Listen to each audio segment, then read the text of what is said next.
Anak Hans Tomasoa datang ke pemakaman. Terima kasih telah merawat orang tua kami. Anak Opa Oma meninggal di Jonggol.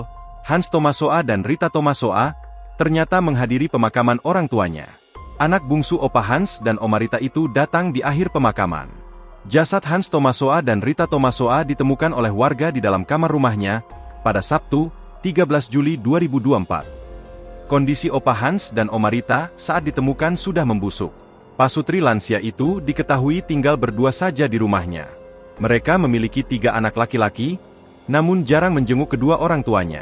Opa Hans Tomasoa sehari-harinya merawat sang istri yang menderita stroke seorang diri. Bahkan di akhir hayatnya, Opa Hans dan Oma Rita hanya berdua saja. Sempat dikabarkan tidak datang saat orang tuanya meninggal, rupanya anak bungsu Opa Hans dan Oma Rita sempat menghadiri pemakaman. Momen kedatangan anaknya itu dibagikan oleh akun Facebook Vina Zerenesia. Terlihat pria berkepala plotos, memakai kacamata dan berkumis itu berdiri di dekat makam Hans Tomasoa dan Rita.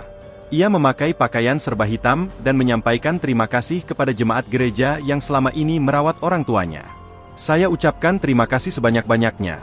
Gak hanya kepada keluarga jemaat yang dalam iman selalu menjaga dan merawat orang tua kami, kata dia.